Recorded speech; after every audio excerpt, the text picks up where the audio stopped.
And this man could well be coming out of the pit lane exit as the last of the field going to turn 4. So it's a very, very unusual pit exit here, very long, longest of the year. And that is going to make it ever more difficult for Lewis Hamilton. So Valtteri Bottas, for the 3rd time in his career, starts on pole. For the 14th time this season, Sebastian Vettel is on the front row. Kimi Raikkonen and Max Verstappen make up the 2nd row, Verstappen starting 4th for the 2nd year running. Sergio Perez and Fernando Alonso had their best starts of the season. Alonso hasn't been this high on the grid since 2014 in America. It's the 2 Renaults of Hülkenberg and Sainz alongside each other, with Felipe Massa in his 14th and last home Grand Prix, with Esteban Ocon for company on row 5. Romain Grosjean for Haas has his best start of the season alongside Stoffel van Dorn from McLaren. Kevin Magnussen keeps Daniel Ricciardo company, a 10-place penalty for Ricciardo for taking on new power unit elements. Lance Stroll had a gearbox change, that's why he took a penalty, and he's ahead of Marcus Ericsson because the Sauber put a new gearbox in this morning. Brendan Hartley and his teammate Pierre Gasly also take power unit penalties as well, and Lewis Hamilton will start from the pit lane. The man who came 3rd here from 17th on the grid in 2009 has it all to do today, and the Mercedes team saying, well, if we get a safety car, we might be on the podium then, otherwise not much chance. No, but then Niki Lauda said to us in the pre-show, basically paraphrase, if he gets on with it, we think he can be on the podium. You know, Lewis back in Mexico had to be quite cautious. He had a damaged car as well, and he didn't seem that feisty, but he won the World Championship, so he only had to do a certain amount that day with Vettel out of position. I'll go through the normal stuff in a second, but just to bring you up to speed where we are. Reason why all the fuss earlier was we saw an issue with the telemetry signal, maybe being a bit weak, so we're worried we might lose telemetry in the race. We did then have problems connecting to the car, however that seems to have resolved itself. So it's more an indication that the team were a bit concerned they wouldn't get all the information they wanted. And there is Dave Greenwood on the grid, Kimi's race engineer, more so than actually we think we've got a problem with the car itself. Don't worry, he knows what he's doing, and sort of information that Kimi will go, yeah, well, okay, no problem. and off he will go. So, yeah, it's a short run to the first corner. Bottas just needs a normal start. Christian Horner said to me yesterday, I'm pretty sure Max Verstappen, he starts 4th, he won't be in 4th on the end of the first lap. Well, that's a good point. Verstappen, Raikkonen, Vettel, you can't see those 3 worrying too much about what Valtteri Bottas is doing. Potentially some issue with Raikkonen engine, I don't know, it looks like that might have been resolved, but they look like they had some trouble with Raikkonen, but potentially resolved now. Just keep an eye out. Perez getting the instructions from his race engineer. The 3 behind Bottas, hardly drivers that you would anticipate are going to worry too much about what the Finn is doing, but is Valtteri Bottas the more worried of that quartet, and does that make him a little more anxious, cautious maybe, going into that first turn?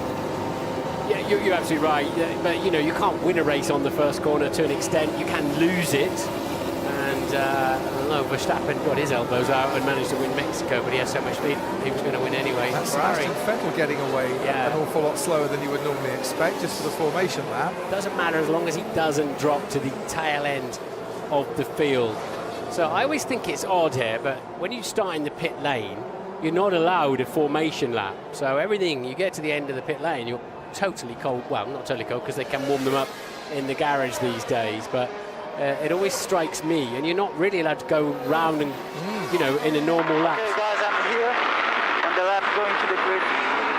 Just an amazing feeling to have here in Brazil for my last race in Formula 1. The only thing I can say is thank you very much for all of you guys. I love you.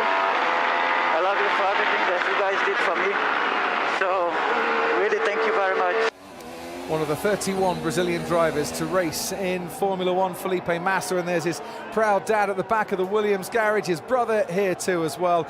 There will be tears today, but I hope there'll be tears of happiness, and Felipe Massa at least in the points by the checkered flag. Such a lovely family, such a lovely guy. What you see is what you get with him, and you know, we had the full dress rehearsal last year, didn't we, for this moment, when we thought Felipe was leaving Formula 1 then, doing his final Brazilian Grand Prix, but this time it's for real. So the championship's done and dusted. Sebastian Vettel can wrap up second place in the title today if he outscores Valtteri Bottas by 10 points. Otherwise, it will go to Abu Dhabi and the last race of the season. Verstappen can still overhaul Kimi Raikkonen. Perez and Ocon have got a great battle at Force India. And in the Constructors' Championship, well, there's plenty at stake if you're the likes of Williams, Toro Rosso, Renault and Haas, 5th down to 8th, and all the millions in prize money difference that one position loss or 2 positions gained might make. Uphill starts here, Martin, as well. Never easy for the drivers when you've got that to contend with. Yeah, so let's Let's get the car ready, guys. It's a downhill start if you're towards the back of the grid, and very much an uphill start, as you can see for yourselves, at the front of the grid. They can cover the brake with their left foot, of course, because it's a hand clutch on these cars, and there's a double phase to releasing that clutch. It's all very critical. And there's Lewis then having to wait for the noise that will appear over his right shoulder out of sight, the other side of that wall, and then he'll have to wait very patiently until somebody decides he can join in and play. Starts from the pit lane because of a new internal combustion engine turbocharger, an MGUH that's been fitted overnight after he crashed in qualifying. There's a Mercedes at the back, there's a Mercedes at the front.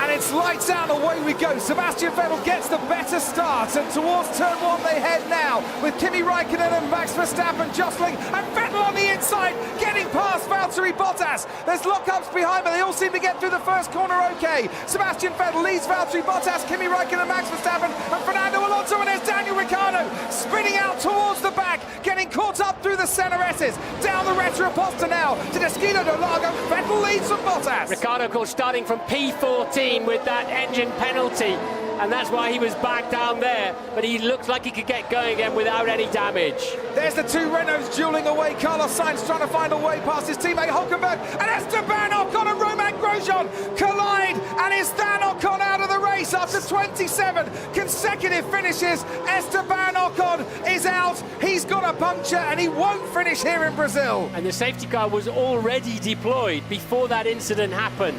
Safety car had been called out, presumably, for whatever went on in the first... Any damage question? Not sure. I'll keep going. Understood. So they all slow down now for this moment. Esteban Ocon going round the outside of Grosjean. Grosjean collides with Ocon. We've seen cars spinning out there before. Oh, so Grosjean got a dollop of oversteer in the middle of the corner and straight into the side of the Force India. Seems bizarre, doesn't it? That this is Ricciardo. Who's he get hit by? Is that Van Dorn, the car behind him? I'm not entirely sure he did get hit, or whether he went across the curb. See, look, there's Van Dorn. Yeah. I think he did get hit by the McLaren. And that's why the safety car was deployed then, because of the stricken McLaren. And that is Esteban Ocon trying to make his way back. Look, for all intents and purposes, that he was out of the race. I'd rather get the feeling he is, Marty. He's not going to get that back. No, I'm not sure I can drive back. And the reason he can't drive back is he's got 2 punctures. Yeah. So the under tray will be on the deck, but he can't turn the car. So the safety car leading everyone through the pit lane. I would imagine there's a bit of debris through the center S's, and they can avoid that by going through the pit lane. Well, they avoid the McLaren at that point, don't they? They can have a look and get some tyres changed on Daniel Ricciardo as well, for good measure. And Hamilton drives through the pit lane, and it's played into his hands rather well, hasn't it? Well, it has. He's already up into 14th place. Dare say he wouldn't have minded a safety car a little bit later into this race, but he's certainly making gains.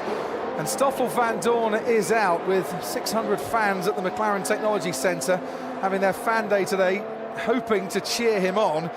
Probably half of them groaning now because one of the McLarens is out. Good afternoon to you if you're watching at the MTC today. And Kevin Magnussen out as well. And I wonder if Magnussen was involved in that Ricciardo incident, the Ricciardo Van Dorn incident. We've only really seen it on board Daniel Ricciardo's car, but I think he might have got caught up in that as well. And Gasly and Hartley from the back row of the grid are up to 10th and 12th respectively. They've made gains at the right time there. Esteban Ocon. Someone might need to find that man a deck chair, because he could be there, Martin, for quite some time. finding your way back to the pit lane of the paddock is not easy from the infield here. Perhaps the snakes and all sorts of animals that are out there. You keep telling me about these snakes. I've never seen one of them yet, but they are there apparently. Jimmy said they found a cobra out there. Really, our Sandman said they found a cobra out there on Thursday. Well, he's a big, brave Aussie.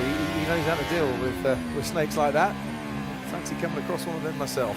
So Hamilton up then into 14th place, and we can look at the start once again. Well, that was interesting because from that angle, Bottas got the better start. But the second phase, when you got to release that second clutch, it was the Ferrari that accelerated better, but Bottas actually got away on that camera angle. And at the back there, so we see Ricciardo going around the outside. No, Ricciardo dropped it on the curb. Yeah. It wasn't contact. Magnussen made contact with Van Dorn, and Ricciardo, as you rightly say, spun out from the curb. It looked like Vettel got away best of all from the outset, but I think you're right, Martin. Subsequent angles have proved different. And very nice for Sebastian Vettel to thread his way past the Mercedes. And this got very, very close indeed going into turn one. It's the trouble when you're down with the kids with that music. Ricciardo should have been listening to Deep Purple. Well, he was no highway star there, was he? No, that's a fact. So Ricciardo spinning out. I don't believe there was any contact, but we're about to find out if I'm right or not. And Van Dorn's gone right down the middle very nicely indeed. I got squeezed. Copy. Is the car okay? Oh, he did hit him, so I was wrong. Yeah. So we're looking back in the pack. Danny Rick trying to go round the outside. Magnussen hit Van Dorn, hit Ricciardo. Yeah. Tyre smoke on the water. They tried to give him plenty of space out there. And this is so this is Grosjean not Grosjean. wanting to yield. He's left him space. Ocon's busy trying not to spin off himself. And unfortunately on the inside, Grosjean ran out of grip, then talent, and straight into the side of him.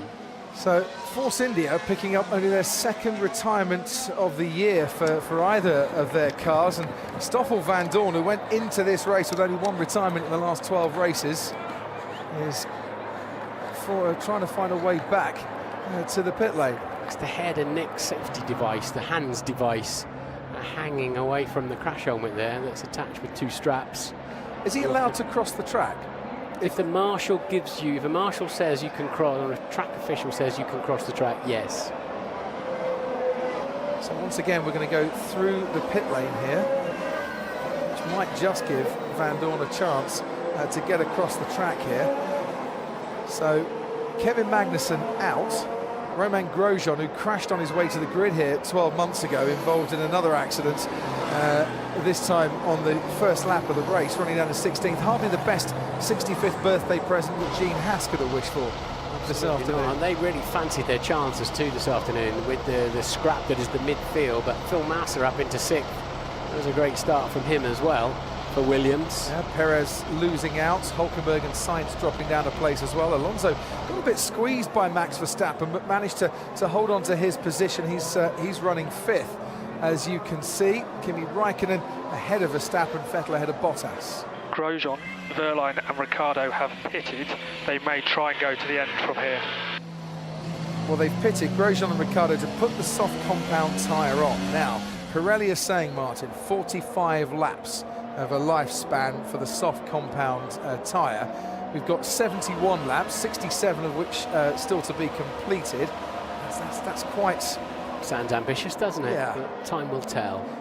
The incident involving Van Dorn, Ricciardo and Magnussen has been noted by the stewards. And we'll see if they turn that notification into an investigation. They can't. That's a racing incident, first corner start. If they get penalised, then it is that sets a precedent that will be very difficult to follow from here on.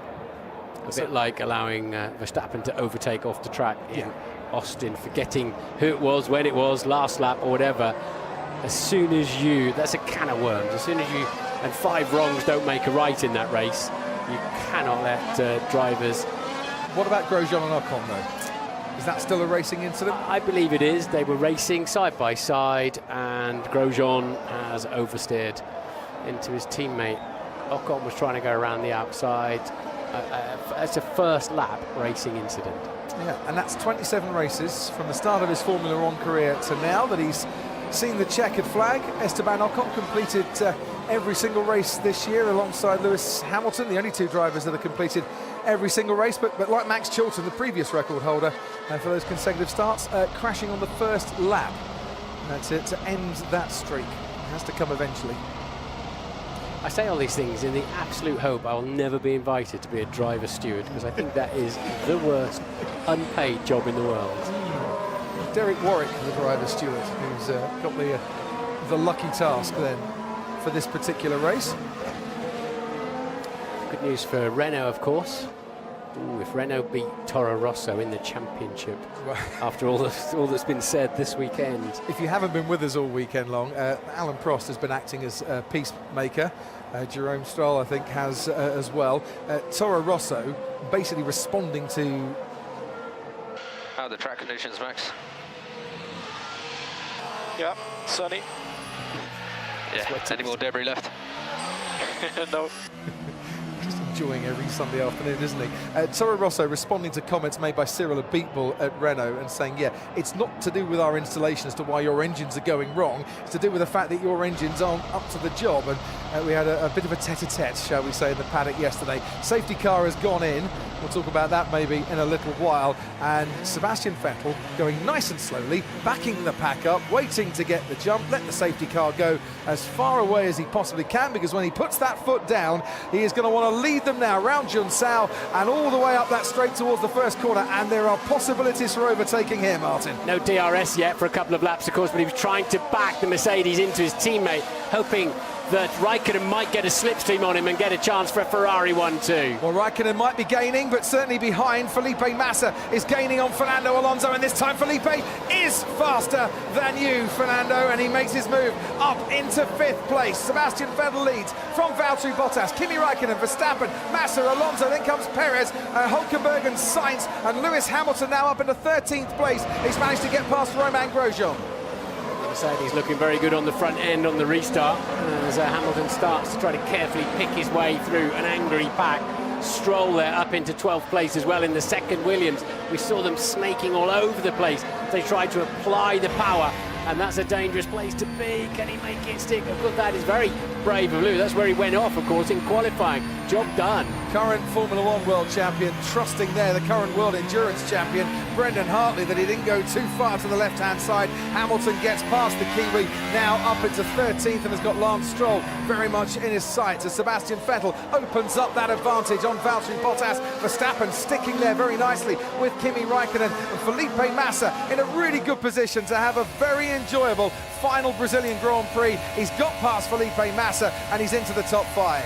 Alonso came to the inside to cover the line, but he had no answer for the Mercedes that's sitting behind Felipe Massa, and he got the job done easily. I can imagine there would have been. Oh, look at Perez fancies a go on the Spaniard as well. And Hamilton fancies a go on Lance Stroll going into turn 1. Hamilton manages to get past Lance Stroll. He has gone from pit lane now up into 12th place. Sergio Perez, meanwhile, still behind Fernando Alonso as he pressures the McLaren. On board now with Daniel Ricciardo, and he's got Pascal Wehrlein in his sights, going down towards Descido de Largo. On the inside goes Daniel Ricciardo past the Sauber. Thank you very much, and he's still going in this race, and up now into 15th place. Meanwhile, back on board with Lewis Hamilton, and Hamilton has got past Lance Stroll, as we saw. Now has Marcus Ericsson just ahead of him. He's had a good start as well, hasn't he, Ericsson, in the Sauber? And oh, look at the understeer, look at the front sliding on the Mercedes in the turbulent air coming off the back of the other cars. Wow, he was nearly heading onto the grass there. And we know this Mercedes is not a great car in the traffic. No. Its advantages aerodynamically all seem to be in clear air. They struggle more than any other car when it comes to picking their way through traffic. So, new engine for Lewis Hamilton, 2016 Ferrari engine on the Sauber. Which one wins out this battle, do you think? Already, Hamilton is up to the back wheels of Ericsson. He's now alongside and now past, and into turn 1 he goes. He's on the fringes of the points into 11th place.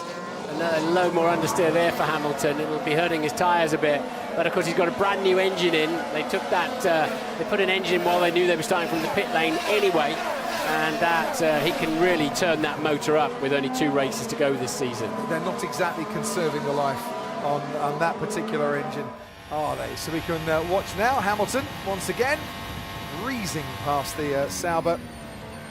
And these are relatively easy pickings in the early stages. It's when he comes up alongside the likes of Sainz and Hulkenberg, that's when it's going to get a bit tough. They will, but if he can save his battery, he can follow them through the midfield, save all of his goodies and sweeties for... Okay, understood. We're looking at it.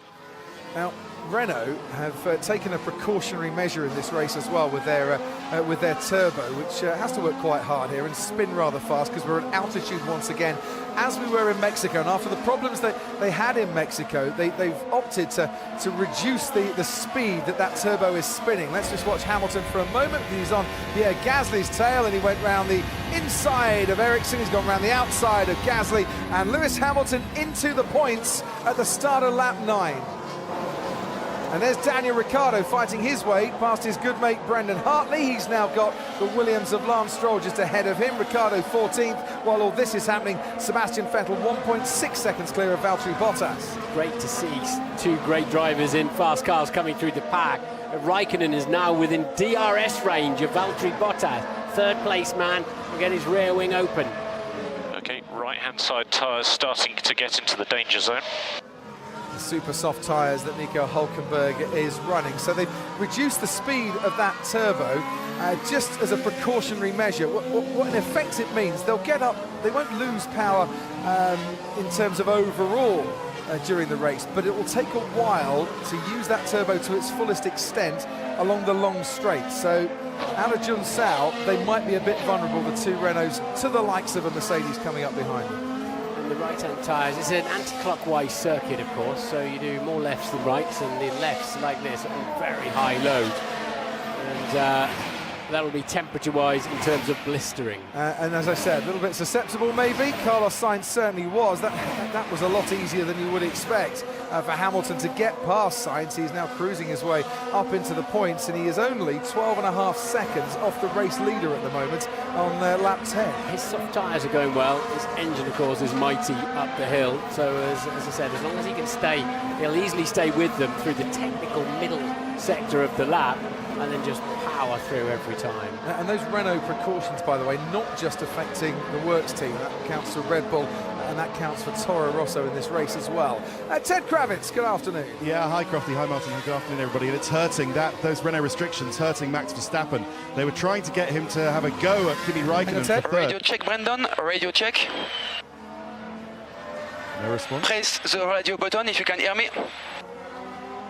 Bark twice if you're in Milwaukee.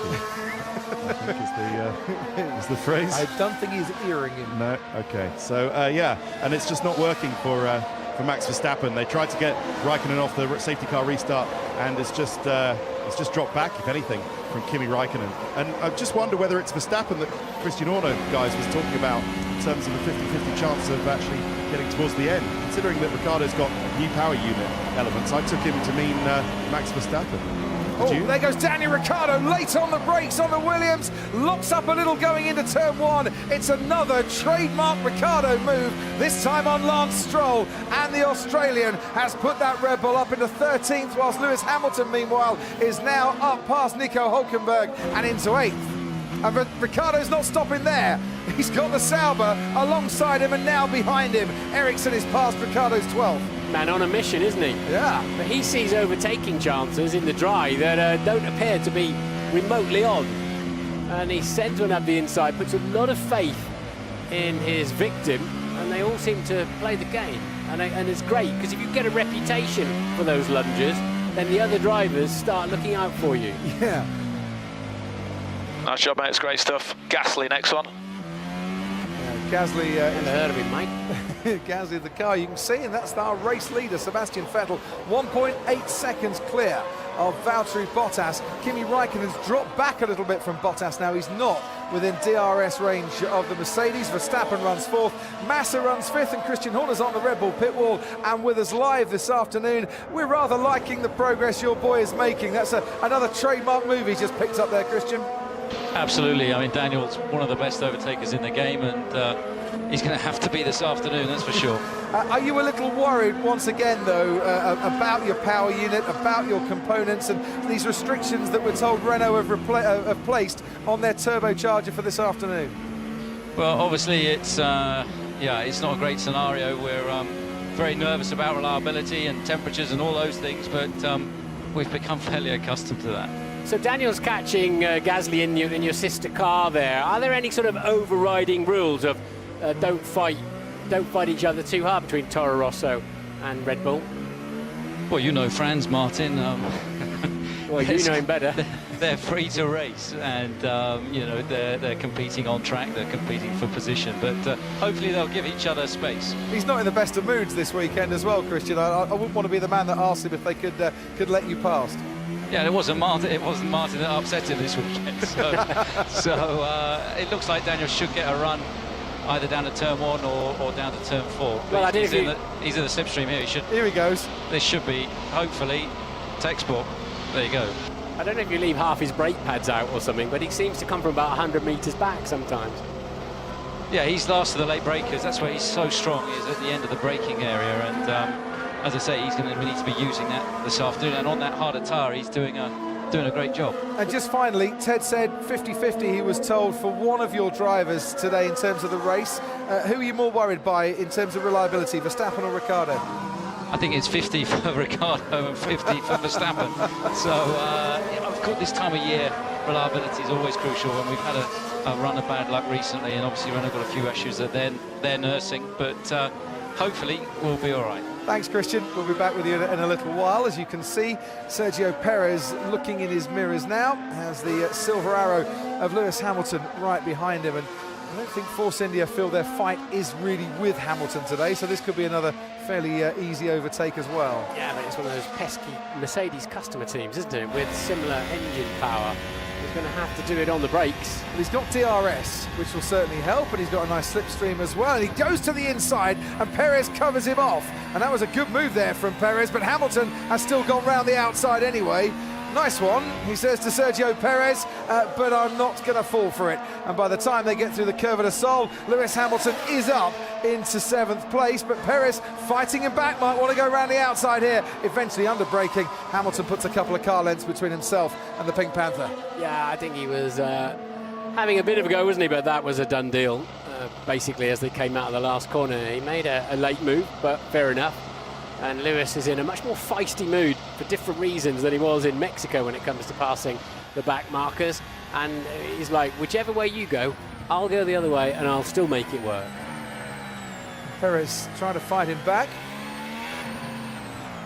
As that move went down towards Esquida de Lago, he was still within touching distance. We can switch from Hamilton in 7th, back now to Daniel Ricciardo, who's got Carlos Sainz just ahead of him. And on the fringes of the points, as you can see, the Red Bull driver. Now, Alonso's next up for Hamilton. Remember just how hard he fought Hamilton to not let him through in Mexico 2 weeks ago.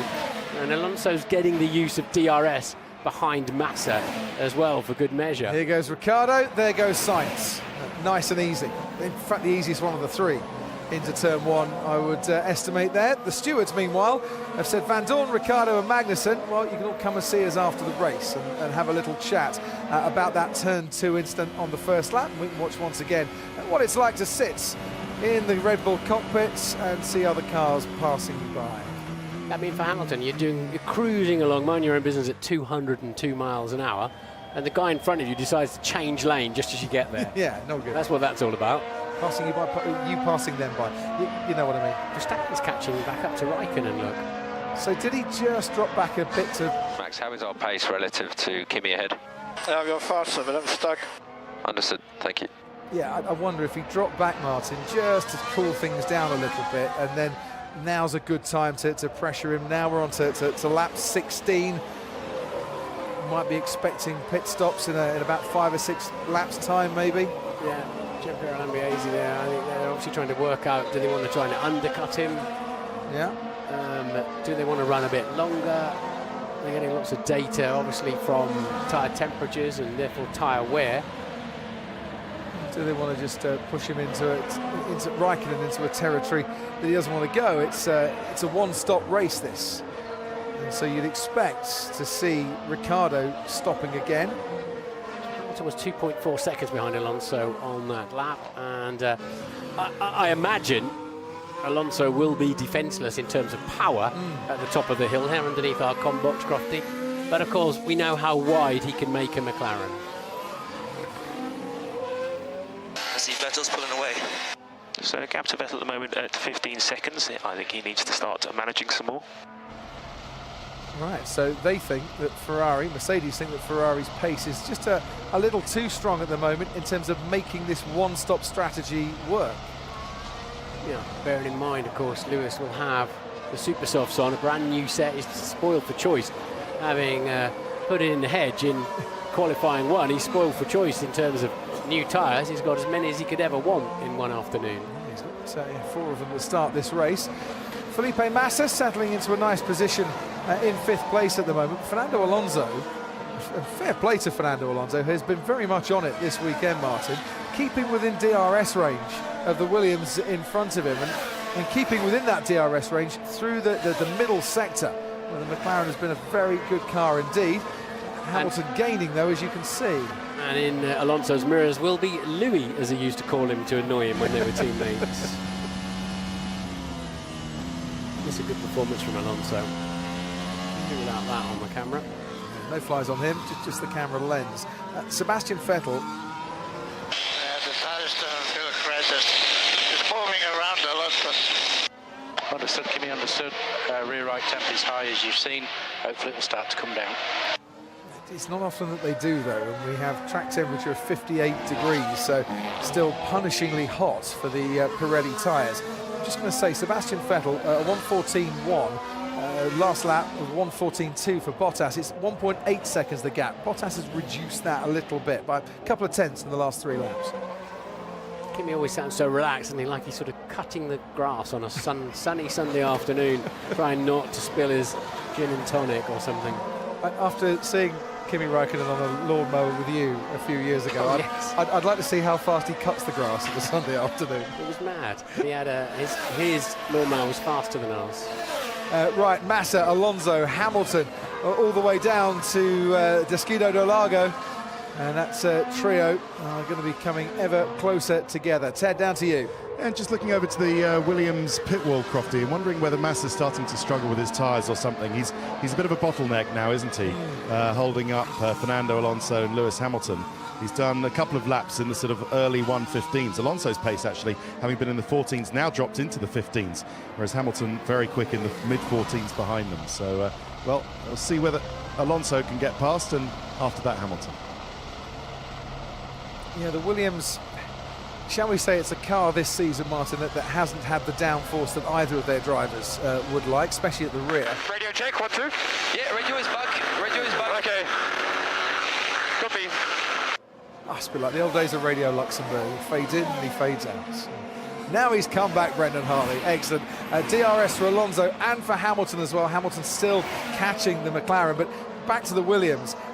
If it is squirming around, if it is sliding around, those rear tyres, Martin, are not going to be surviving half as long as Felipe Massa would like.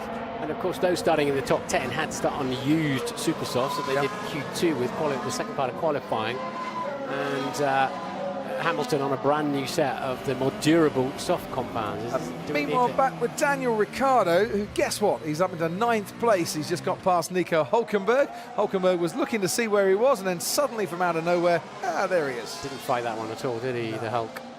But if you're new to Formula One, welcome.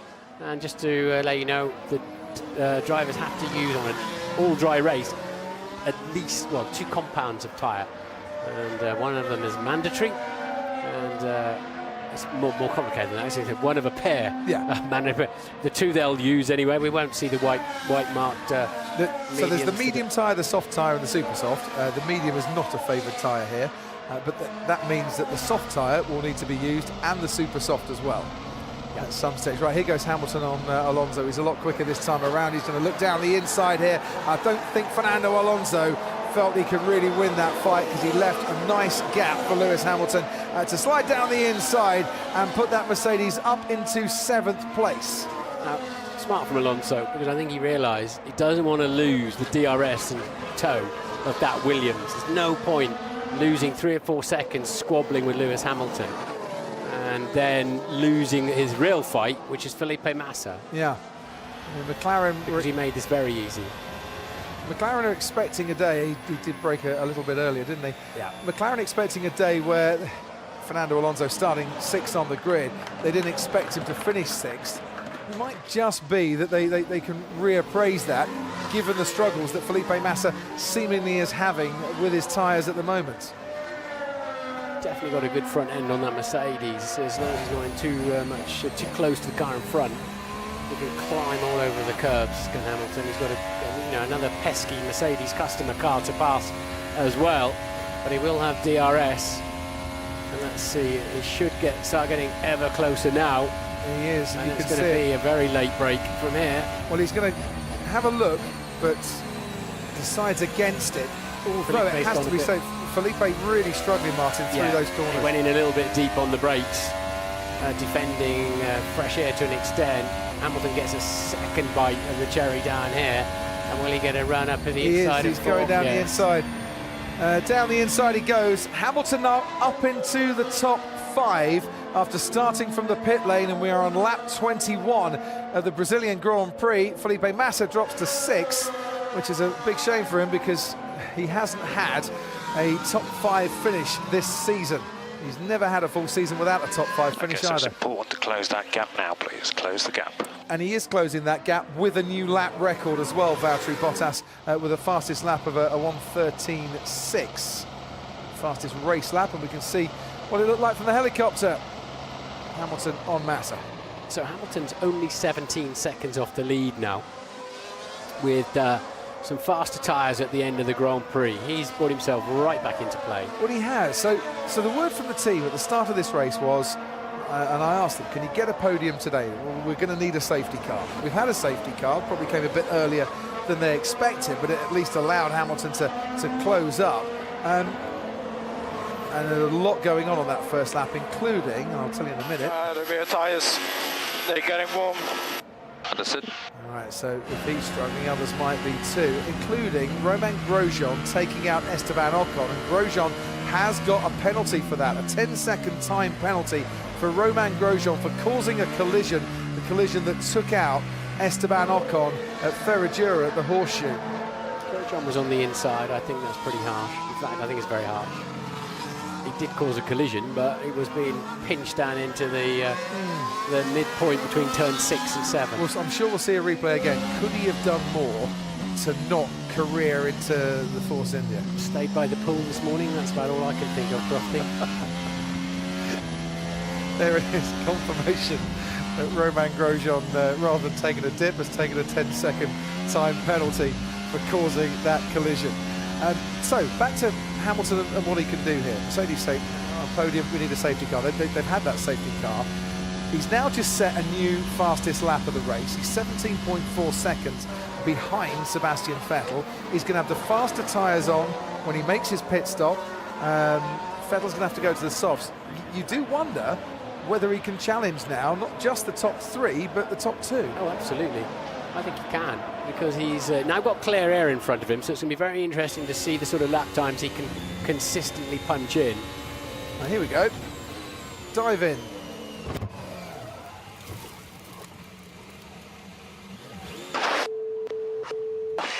I got touched in turn 1 by behind. I don't know if I got any damage. Okay, and a nice spin. I don't know what's the car like. Was Ocon ahead? Should Grosjean have allowed him to carry on being ahead, or did he have the right to fight that back? Well, he would have had to hit the brake pedal really hard. I don't know. It was damned if he did, damned if he didn't. Whatever he did there, he was going to spin off, basically, into the side of the Force India. But we'll have a look at some more angles. We know the stewards have got different camera angles, different amounts of information, and it's like a referee's decision. It's a matter of judgment. It probably doesn't make much difference to his race. Grosjean now running 17th and last, and add 10 seconds, it's not going to relegate him down any more places. We've lost, as you just saw, Esteban Ocon from this race. Grosjean's teammate Kevin Magnussen also out, along with Stoffel Van Dorn, after those two came together and collided with Daniel Ricciardo on the second corner in the first lap as well. Ricciardo is now up into 9th, and this man has led this race all the way, but is he now starting to come under a bit of a renewed threat from Valtteri Bottas? And Bottas is getting into the undercut zone, isn't he? Yeah. If Mercedes pull the trigger first and get him into the pits before the Ferrari, they could put a lot of pressure on Ferrari.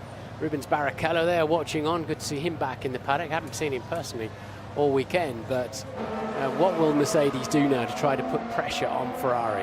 Yeah, and if they put pressure on... I thought he was supposed to pull away from me. Copy that. Stay behind him and keep pushing. He's faster than us in sector 2. I'm losing a lot of power. Copy, Pascal, we're still checking, keep pushing. The moment pace is still good. Wehrlein and Ericsson currently running 15th and 16th. But if they do try the trigger the undercut, Valtteri Bottas on Sebastian Vettel, does that actually help Lewis Hamilton and take Vettel into a territory where he might be vulnerable later in the race as well? Intriguing prospects. Ted Kravitz. Yeah, but Crofty, it's the gaps. So there isn't really a gap at the moment, I believe, for Valtteri Bottas to drop back into. It's just really busy around that Alonso, Perez, Ricciardo area. So that's the trouble. We don't know, but Mercedes will know how much Bottas's pace is slower than Hamilton's pace is down to the fresher engine Hamilton's got in, and how much is down to the tyre, because Hamilton going great guns on the soft, isn't he? Absolutely brilliant pace on the soft. So Bottas has got that soft pace to look forward to, but Hamilton's long runs on the soft also brilliant on Friday, weren't they? Another lap or two, though, there'll be a gap just behind Hamilton to drop Bottas back into if they want to go early on the stops, but it is pretty early, it must be said. There'll be a way, and Vettel does a personal best as well. So the gap out 17. The super soft's looking quite good, huh? He's on the softs, though. Yeah, he is, and what he's saying is, look, these guys are still pumping in the lap times, and they are. He's absolutely right. And he's now done a 13.3, another fastest lap as Hamilton, so he's only coming back at them at 2/10 per lap at the moment. That's hence his message. Yeah, the thing is that's been the case pretty much all weekend long, hasn't it, though? The difference between the soft and the super soft, pace-wise, not a huge amount. Durability-wise, quite a few laps. Pirelli say 10 laps in terms of the durability on that one. It's a 22-second pit stop loss, as it were. So you've got to go back 22 seconds to see if you can feed yourself back into a gap. And to be honest, Bottas is nearing that. Another couple of laps, as you say, Martin. He should be back out in front of Hamilton. Really good, that Mercedes. He can lean in early. We've got a bit of understeer in this one, but he can really climb all over the curbs when he wants to. Let's see what it's like in Charles, the last corner. They cut off board, sadly. As we see now, Felipe Massa still with Fernando Alonso right on his tail, and Perez and Ricciardo catching these two as well. Another reason why Alonso didn't want to lose too much time letting Hamilton through. No, I'm struggling a lot now. Copy, Max. Right, so Verstappen, who's just drifted back from Kimi Raikkonen, now 3.7 seconds behind him, and we're on lap 27 of this 71-lap Brazilian Grand Prix. And Hamilton, who's now behind Verstappen in the race, just took a second and a half out of him on the previous lap. Sorry, Tom. So didn't he just? Right, Vettel leads by 1.6 seconds then from Valtteri Bottas. Someone needs to fade down Ted Kravitz because he's having a private conversation at the moment. We can focus on Daniel Ricciardo and Sergio Perez. And Ricciardo is now getting to within DRS range of the car in front. Yeah, this is almost undrivable now. Okay, copy, Max. So Verstappen wants to come in, but can they feed him into a decent gap? He'd come out, I think, at the moment ahead of Hülkenberg behind Ricciardo if they pitted him, and that might not be a bad gap to get him in. It does look like the soft tyres are the ones to be on. Right, here we go. They've triggered the undercut at Mercedes-Benz, and Valtteri Bottas now pits. Kimi Raikkonen moves up into second place, and a nice swift change by the Mercedes crew. Get Valtteri Bottas back out and on his way again. Verstappen moves up, and Hamilton will as well, as he comes past our commentary box, and Valtteri Bottas can make his left-hand turn down through the pit lane exit and back into this race again. So Felipe Massa also pits. What will be the reaction from Ferrari? Ferrari have to respond to that, otherwise they're going to lose track position. They have to bring Vettel in this lap, surely, unless they think he's got extra pace for a good few more laps yet. We know how good the Mercedes is working on those soft tyres. They've got that information from Hamilton, who's still pumping in the quick laps, and now 16.6 seconds behind the leader. So this race is now going to start to take on maybe a new form, a new shape here. Mercedes have triggered the undercut, and Ferrari, have they been caught napping once again? And coming into the pits, Sebastian Vettel, Paul di Resta at Sky Race Control. Should this man have come in before Valtteri Bottas? You have to play it safe when you're standing there, and I think Ferrari should have pitted before them. They have to just stop. They can control the race, but to lose out for that, it's unreal. We're going to find out very soon. Vettel getting to the end of the pit lane. As we can see, Bottas is heading up on the screens in front of me up into turn one, so it's going to be very, very close. He's gone past our commentary box. Thank you, Paul. We can see Bottas there. Sebastian Vettel coming out of the pit lane. Bottas on the racetrack. This is going to be very close indeed. Sebastian Vettel and Valtteri Bottas, and onto the track comes Vettel, just a few car lengths ahead of the Mercedes, when at one stage he was 1.5 seconds ahead. Have they been caught napping in this race? Sebastian Vettel still out in front of Bottas, but he's going to have to defend now with the Mercedes right behind him. They've got track position, so they didn't lose out because of it. It's now a question of which of those two cars works best on the yellow marked soft tyre. That was very, very tight indeed for Ferrari there. And while all that was happening, Daniel Ricciardo and Sergio Perez knew he was coming. He couldn't do anything about it. Once again, Ricciardo into that first corner, having a great time this afternoon and putting himself up into 5th place. Look how much Vettel's gapped the Mercedes on that outlap comfortably. Yeah. So what at one time was a threat now is looking a lot more comfortable. Kimi Raikkonen comes in as well. Max Verstappen has been into the pits, and he's dropped back down into 7th place after that pit stop. Raikkonen will come out onto the racetrack. I'm just looking to see who is going to be behind Ricciardo and Perez, and maybe Verstappen as well, because Verstappen was in there a little bit faster. So here come those cars. No, it should be Raikkonen comfortably ahead, and he is. Yeah, Verstappen's got traffic, unfortunately, so it hasn't worked out perfectly for him, but his tyres gave up and he lost a lot of time. There's Verstappen in the very background. Yeah, behind Sergio Perez on fresher tyres, and should be getting past the Force India fairly rapidly indeed. So Vettel pulling out a good gap now on Valtteri Bottas, but it's Lewis Hamilton that leads this race. There is Verstappen right up on the rear wing of Sergio Perez, got fresher tyres. Perez tries to close the gap, but Verstappen, I think, was already through. The horse had very much bolted. Hamilton leads the race. He doesn't have to pit for quite some time, as long as he's banging in the lap times. It was a bold one. A lot of trust there in the Force India driver. And still pumping in good lap times though, Hamilton. He's in the low 30s, but it's a 12.996 for Vettel. Bottas 13.2, so Vettel immediately. Quite a good pace to rear. Doesn't feel spectacular. Okay, copy. You are still fastest man on track. Not anymore. He was until about 10 seconds ago. So Lewis then still with loads of free air in front of him. He's going to catch Hartley and Stroll, but not for a few laps yet. If he can at least keep pace. I mean, it was the same lap time as Bottas did on a fresh set of those tyres, so it wasn't too shabby at all, actually, as Bono told him. So the man who won here last year, Martin. Okay, Dale, so Max is the next guy behind you now, around 3 seconds behind you. He's on fresh, soft tyres. Don't hold him up, please. Understood. Yeah, it's a fairly straightforward team order, that one. Right, don't compromise your teammates' race. You're not racing really against him.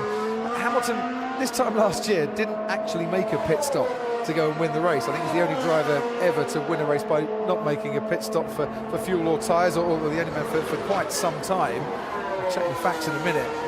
But he's going to have to make a pit stop this afternoon. When does he come in? And a safety car in the next few laps, I'm sure, would be very much what he wants. Yeah, absolutely. The 13.4 there for Hamilton makes him slightly quicker. Bottas is struggling on these tyres compared to... This is very significant for the race. The Ferrari will be delighted to see this, that Vettel appears to be happier on this. So Vettel only 3.8 seconds behind Hamilton. It's a 22-second stop, 22-second stop here. It's going to be some mighty lappery towards the end that Hamilton needs if he's going to have anything like a look at victory. First man to win a Grand Prix without stopping for tyres or fuel since Alain Prost in Germany in 1993. I knew I had it written down somewhere, and he didn't make a stop because the race got red flagged a couple of times and he could change tyres in the pit lane when everyone was stood stationary. In Monaco a few years back, I might be wrong, but I would never question your stats. Well, yeah, but by the time we had that red flag and they changed tyres, the winners and the rest of the podium had already pitted before that. I know you knew. So let's just get a read on this race then. Lewis's pace not good enough. A quick update. Option paces look good on Hamilton. He's been quite quick, so I think it'll be fine for us too. He has got some blistering, but it's not affecting his pace. And obviously Hamilton is going to be a threat to us at the end of this race. Right, so Ferrari know that Hamilton is there with a podium chance. He's Raikkonen's 8 seconds behind Vettel at the moment. Verstappen gets past Ricciardo, easy swap, as was expected there. So 5th and 6th for Red Bull at the moment. Ricciardo kept nicely out of the way for his teammate. Ricciardo put those tyres on, of course, at the end of the first lap, having had contact down at the bottom of the hill right now in turn 2, and so quite clearly following obvious team instructions there, not to hold his teammate up, who's in a completely different motor race now.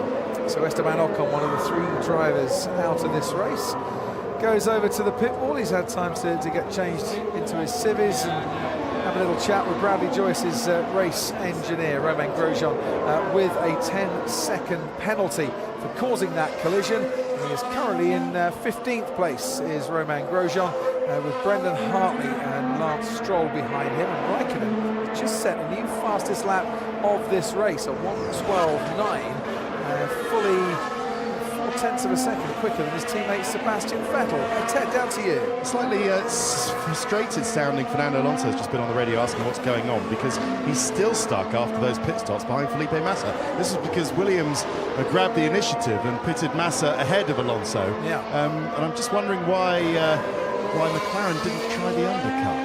They might have been sort of set in their ways. They told Alonso earlier on that he was still set for plan A, which we thought was a one-stop, and still set for his target lap time. Just wonder if they were a bit inflexible, and that's meant that Williams stole a march on McLaren, and Alonso still stuck behind Massa. But Massa doing a good job retaining. Bottas doesn't like these tyres. Of the top 5, he's slowest driver. I think the answer to what Ted was just proposing there, and if I could put this theory forward, Ted, if Alonso stays behind and within touch of Felipe Massa, he gets DRS to help his pace, obviously. If he undercuts, then he's ahead of Felipe Massa, not getting that DRS assistance, and will probably be easy pickings once again for Felipe Massa. And in his overall race, would probably lose out time in terms of how long it takes him to get from lights out to the checkered flag. That's Carlos Sainz getting past the Sauber, by the way. Sorry, Crofty, I hear what you're saying, but who's got the slowest straight line speed of anybody McLaren. This weekend? Exactly. So that's why you need a bit of DRS to help you. Nice lap, Kimmy, nice lap. Quickest man on track. And that's the trouble, Martin, that McLaren have got at the moment. They've got a really nice chassis that's working superbly well in the middle sector. But yesterday, Stoffel Van Dorn, slowest in the straight line, was, 10.5 miles an hour slower than Esteban Ocon, who was the quickest. Indeed. Just looking at Bottas's time, he really is struggling for pace, so Raikkonen catching him very quickly. Hamilton is a net 6th at the moment. Ricciardo has just got into the pit stop zone that somebody's got to look out for. So if he pitted, we know the super softs will do 30 laps comfortably, so if he pits around lap 40, because if you're going to put them on, you want to make maximum use of them. Exactly. So presumably, if Hamilton starts catching traffic, which he's not in danger of doing right now, they will come in around lap 40 and put some super softs on that, and hammer time. Max Verstappen now the fastest man on the track. But is there enough pace advantage from a brand new set of super soft tyres to then go and how you're driving the tyres should be good to the end. Yeah, we like to catch Massa to have the DRS. Yeah, that rather backs up what we were saying, to get that DRS to help him out. Perez now pits, and a late pit stop there for Sergio Perez. He goes on to the soft compound tyre towards the end of the race. We're just over half race distance here in Interlagos. Lewis Hamilton leads, but he has got another pit stop to come. Sebastian Vettel, Valtteri Bottas, Kimi Raikkonen, Max Verstappen, they have all made their pit stop. What should be their one pit stop in this race. Daniel Ricciardo, we probably think, has got to pit again because he switched for the soft tyres that he's on at the moment at a very early stage. When did he come in at the end of lap 1, wasn't it? Daniel Ricciardo, yes it was. So he's going to have to pit again, Martin, and well, we'll see if both Ricciardo and Hamilton can carry on the charge once they make their stops in this race. Let's hope so. I know most of you know this, but DRS, drag reduction system, when they're allowed to open their rear wing between two very defined white lines in two places of the racetrack, gives them about 10 to 12 miles an hour extra, and they've got to be within 1 second of the car in front to trigger it. And they get a little beep in their ear, and they know what they can do then. Bright blue skies overhead here in Interlagos on a gorgeously sunny afternoon in Sao Paulo, and we're riding on board with Carlos Sainz in the yellow, making his way along the hill and up the hill and towards the Sauber in front of him of Pascal Wehrlein, and he's catching and he's catching and he's catching and he's catching at the rate he would have wanted. Those restrictions on the turbo that we were telling you there, I think very much borne out in what we've just seen. You would expect the Renault to have blasted past the Sauber. Didn't happen. He's got DRS now along the Retta Raposta, the opposite straight. Well, this time he does make that overtake move, and he's up into 12th. It's so annoying when you go to block somebody, you move offline and actually just basically hand them the racing line. They sail straight past you and go, thanks, mate, that's where I wanted to be anyway. Yeah. Charles Leclerc watching on. Young Ferrari Academy driver, of course, and typical of the Sauber team for next year. Yeah, he's passing like a train.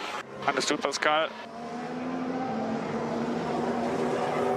2016 Ferrari engine in that Sauber. It's starting to show really the rate of development that we've had in 2017 in terms of the comparable pace.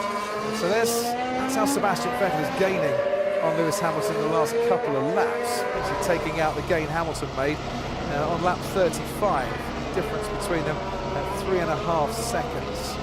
But Hamilton, in this first sector of this lap, a little bit quicker. The leaders pitted after around 27, 28 laps off their super soft. They were starting to struggle. Remember, there was quite a lot of safety car laps involved as well. That's why we think it's a little bit early at the moment. Okay, understood. I think I can hold this. Yeah, that's good stuff, mate. So they're saying, yeah, they might have got to lap 30, but some of those were easy behind the safety car. They were also, though, on full tanks of fuel. This is the battle for 15th. Stroll just tried to dive down the inside of Romain Grosjean into the first corner. Grosjean got the advantage back again. Stroll's not giving up. He lost a lot of time from third practice, did Lance Stroll, when his gearbox seized and affected the power unit, lost all power and had to change his gearbox, and lost a lot of track time as well, which has had a knock-on effect into the race this weekend. And we're riding on board now with Nico Hülkenberg. The car in front of him is Pierre Gasly. Now, Toro Rosso haven't been overly happy with Renault this weekend, so I'm sure they won't be giving up this place without a bit of a fight. Gasly moves to cover the inside. Hülkenberg goes round the outside, though. Smart thinking there from Nico Hülkenberg, and he does move his Renault up into the points. He's now 10th. Yeah, he took the air off the front of the Sauber as he swept through. But what would you do if you're Mercedes now? You want to win the race. You've already... Let's have another look at this. Gasly goes to cover the inside, and he's kind of no chance really of defending against that car at this point in the race. So you've won the World Championships. You want to win this race, as Verstappen does yet another fastest lap of the race. He's on it now. Yep. 14 seconds off Hamilton's lead. Would you think of using Hamilton to back Vettel into Bottas to try to win this race? Well, that would be the logical answer for me at the moment.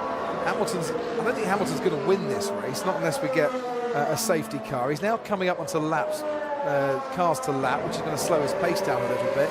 But can you hold up Sebastian Vettel and Ferrari here for long enough to allow Valtteri Bottas to make up the 2.5 seconds that he needs to?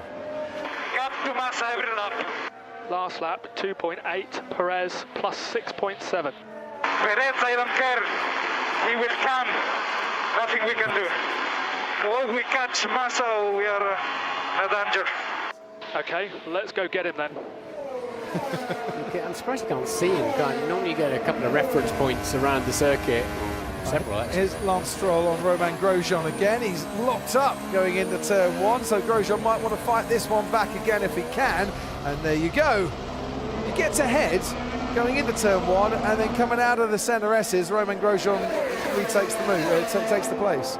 Yeah, he's very brave, Lance. A lot of steering wheel action going on there that loosens the tyres up a bit. Well, they're going to have to make way, both of these two now, because they'll be showing the blue flags for Hamilton.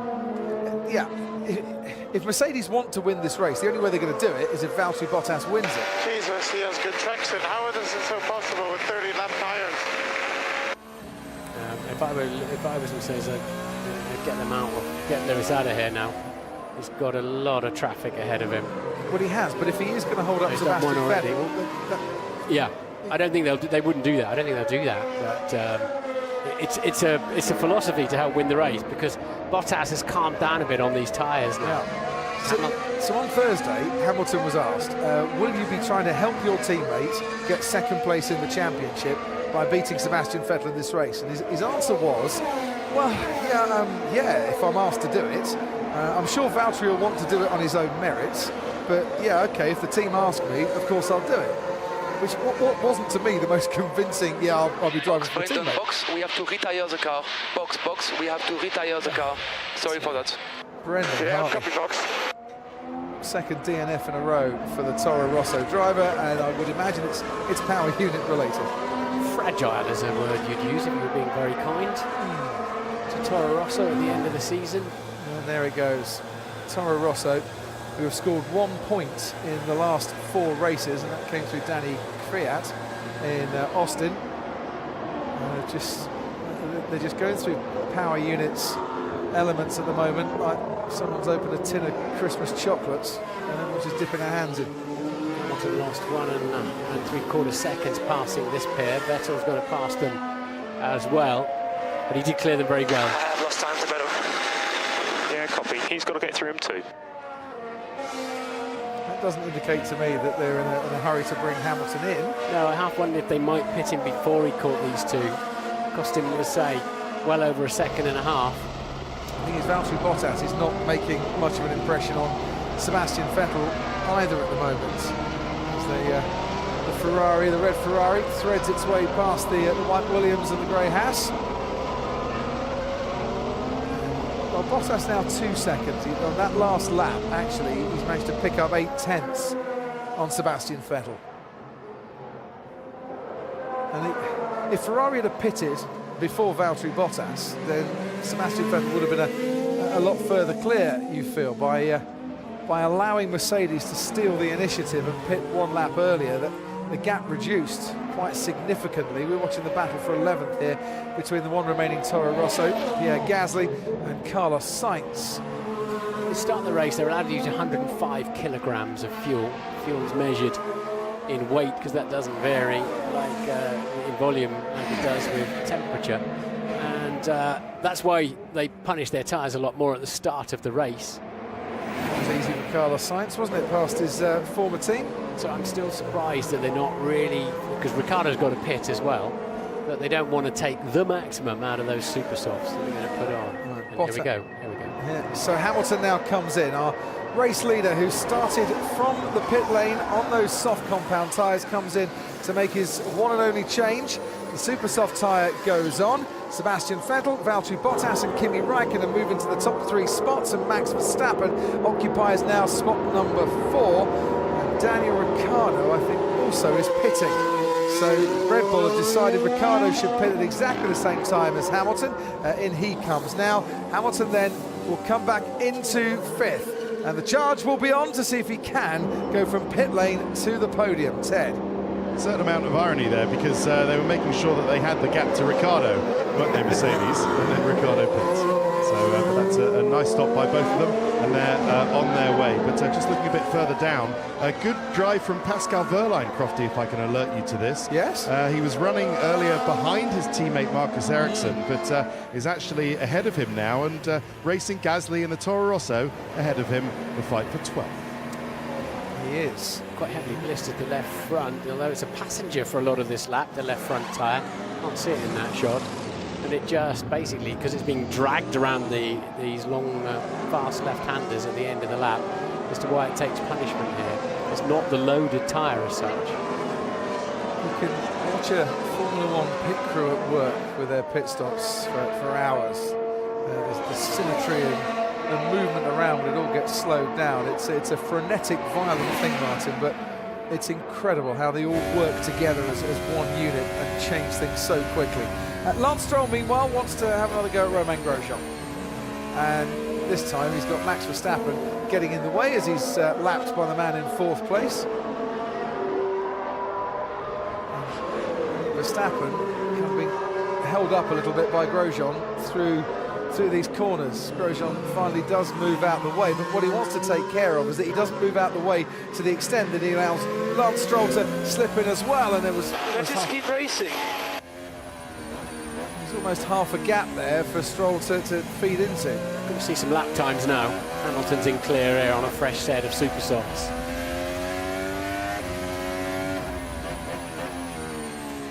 Yeah, Gasly is now just pitted.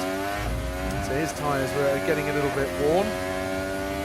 Vettel has just gone through to complete lap 45 with a time of a 1:13.3, 10th quicker than Valtteri Bottas, 3/10 faster than Kimi Raikkonen, about a second faster as Stroll does go past Grosjean, locks up, and this time I don't think Grosjean will fight this one, as he gets a round of applause from the Williams pit crew, and he moves, does Lance Stroll, up into 16th place. So currently a P5 at the moment. We are chasing a podium. While he does that, Hamilton has just put in a 1:12.4, 9/10 faster than Sebastian Vettel, 17 and a bit seconds behind the race leader. Fastest lap of the race, fastest lap ever in a race here at Interlagos. Yeah, he's 8.4 seconds behind Verstappen as well. That's going to be fascinating. Here's the battle for 6th, Felipe Massa and Daniel Ricciardo, with Fernando Alonso currently in 7th place. Should see him coming through. There he is, right there. Has to put his softs on a lap 27. Ricciardo, as we know, was just pitted in lap 43. Yeah, so shouldn't be much of a contest, this one. If Felipe Massa's battle is with Fernando Alonso here, the last thing he wants, Martin, is to overuse those tyres. Defending against the Red Bull, Brendan Hartley. And his birthday on Friday, and an engine blow-up to go with it. 16 runners out of the 20 starters, 19 of them on the grid, one in the pit lane, and Hamilton was just done a 12 flat, 12.012, took another 1.1 seconds out of Verstappen. Yeah, not just Verstappen, but also Raikkonen and Valtteri Bottas and Sebastian Vettel as well. There goes Ricciardo down the inside on Felipe Massa into turn 1. What's that, 6 cars now he's got past going into the first turn today? Finding a lot of grip down there, isn't it? That looks like the new racing line to me. Tremendous. It certainly is for Daniel Ricciardo. He's having a whale of a time. Massa tries to find him back, Ricciardo's gone. And he's up into 6th place. Started 14th on the grid, got hit by Magnussen. It's really increasing in turn 3 because I'm all over the place. It is gusty in 3. You see the blisters on his left front tyre, when I was telling you, gets dragged along through those fast left-handers at the end of the lap. Completely around the wind a little bit, Max Verstappen there, as well as down the inside goes Pierre Gasly on the Williams of Lance Stroll. Good effort. Nice one. The young encouragement. New tyres, of course, for Gasly because he's just made his pit stop. He gets that done. Importantly for him, he gets the overtake made before Hamilton comes up to lap the pair of them. You don't want is to have your chance of an overtake destroyed because there's blue flags being waved. And, so we get to Ferradura, and we're seeing it consistently here. The back markers are holding up those. Fantastic job, Pedro. Fantastic job. Holding up those, trying to lap them, but can they do better, Martin, to get out of the way, or is that just the nature of the track? They can. If you remember Lewis when he was being lapped in Mexico, rather bizarrely, he just leapt out of the way. He knows how much pain it takes. And those that have ended up front tend to be very good at being lapped front, because they, as I say, they know the pain. But of course, Lewis lost 1.6 seconds. It was Stroll versus somebody else at the time, was it not? Or was it up against Gasly? But anyway, he's got to get through this traffic.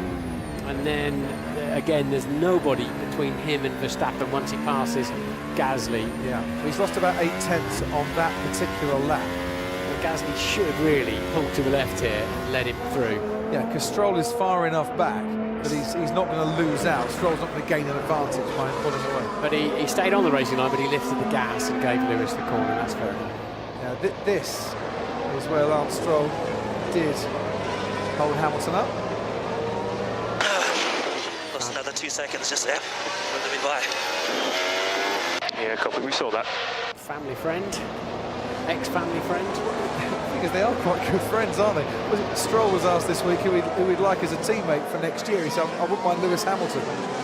On that showing, I think Hamilton wouldn't mind Lance Stroll as a teammate because he might move over a bit quicker. Knows. I mean, if he can carry on punching in the 12s, well, that was a 1:13.7. Yeah, getting through the traffic.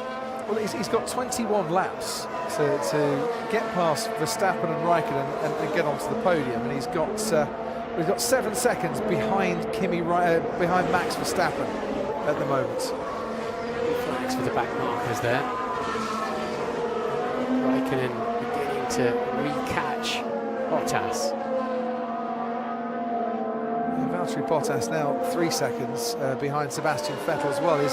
His charge and his chances here as Romain Grosjean pits for Haas, and I think is about to retire from the race because they're not working very speedily on Romain Grosjean's car at all. It's either... Oh, he served his 10-second penalty. That's exactly what he's done. They moved in, and Grosjean obviously hadn't pitted to serve that 10-second penalty. So he's now come in. He just sat stationary around him. I wondered if they were going to retire him from the race, but no, he served his 10-second penalty and he's back out into the race and plumb last once again. 10-second penalty for his tangle with Esteban Ocon on the first lap. John Hamilton's second time now he's in clear air. Particularly good as it happens so far, but see if he can get back up and running again, start closing that gap. So 12.6 back into the 12s. Yeah, the only man anywhere near a 1:12. 6/10 on Verstappen. And that's the gap between Hamilton in 5th and Kimi Raikkonen on the final podium place. You can just see his next victim, Verstappen, as he comes out of turn 3 as Verstappen goes into this corner, turn 4. So he's picked people off almost at will throughout this race, but he's got the top point scorer in the last 4 races to get past, and when he does that, if he does that... Based on Lewis's wear, we're not concerned about your wear. So you can push a little bit harder, Valtteri, should you so wish. And he's also got Kimi Raikkonen, who's aiming for 3 consecutive podiums for the first time since he was a Lotus driver in China, Bahrain and Spain back in 2013. So there's a lot of motivation for the guys ahead to make it nice and difficult. But they need extra motivation, I'm sure. 3.1 seconds, the gap between Vettel and Bottas. The top 3 covered by exactly 5 seconds, and the gap between Verstappen in 4th and Hamilton in 5th is now down to 5 seconds. In clean air, the Mercedes was, what, 1.5 seconds quicker. So the podium's on, as he's been told. The back markers haven't helped him, but they've all had to clear the back markers, to be fair. Still got 15 cars, 16 cars running. There's a bit of traffic out there, but at the moment, Hamilton's coming back up to Wehrlein again shortly. You can see him in the distance to lap him. That's a handful. Box now, Roman. Box now. We have a 10-second penalty. Box now. For what? From the Ocon incident, they've given us a penalty. You must be kidding me. You must be kidding me. Yeah.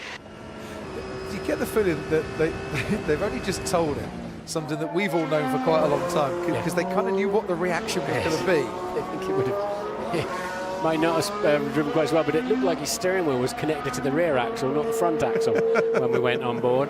I was about to watch that from behind a pillow. It looked scary. So, Lewis Hamilton then, on for a podium this afternoon, joining Jarno Trulli, who came third in Australia in 2009, and Sebastian Vettel, who did it in Abu Dhabi in 2012, as getting on the podium from the pit lane, and he is now less than 4 seconds behind Max Verstappen. Ted Kravitz. Down at Ferrari, Crofty, where they are crossing everything. I've been asking them what Sebastian Vettel's doing. They said that he does have high tyre temperatures, but they are keeping them under control. They also added that the safety car allowed them to be a bit more comfortable on fuel, which is an interesting thought. Maybe they were. It's not fuel limited, this track, no, but they always underfill, don't they? How low can you go? Exactly. So they're comfortable on fuel because they were behind the safety car earlier on. But as far as they're concerned, Sebastian Vettel just controlling the pace, just needs to keep this 2 or 3 seconds gap to Bottas. But I thought that was key message to Valtteri Bottas. You know, effectively, look, if you are nursing the tyres, Valtteri, don't. Yeah. Because we need to see some pace now. Also, any chance of winning. Also don't, Ted, because Kimi Raikkonen's catching Valtteri Bottas too. Great pace, Raikkonen, in the 12s now himself. I'm amazed Ferrari told you all that, Ted. Well, funnily enough, Martin, when you... 2 seconds, Ted. Ready? This flat spot. The flat spot is okay in terms of safety, so no problem. Yeah, I know it is, but I can't drive because the balance is killing me. The understeer. Okay.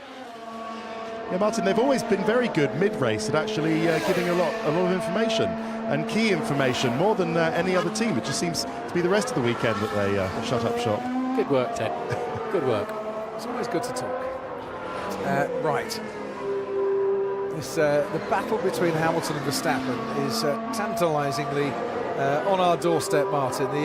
The two drivers who both freely admit that they can't wait to renew rivalry for next year, looking forward to the challenge of one pushing the other and the other pushing the other one back. And we're gonna see a little tussle out on the track in a few laps' time. I know, but I think Vettel's got it covered up front at the moment. Hamilton's got a chance of anywhere between second and third, I think. I don't think Verstappen will have much of an answer for him. The tyres, it feel like rocks. It's so stiff. Unbelievable. Copy. Verstappen. Do you think you can cope with +1 on your brake balance offset? No. So there. So a flat no. Yeah, presumably then he's overheating the front brakes a little bit. He's not particularly happy out there, is he, Max? He's not enjoyed particularly the balance of this car throughout the weekend. He was suffering an awful lot through third practice. Was spinning on the Saturday morning. Sebastian Vettel, meanwhile, he's kind of just got on with the job. The start's all important. Had that opening, dived down the inside on Valtteri Bottas.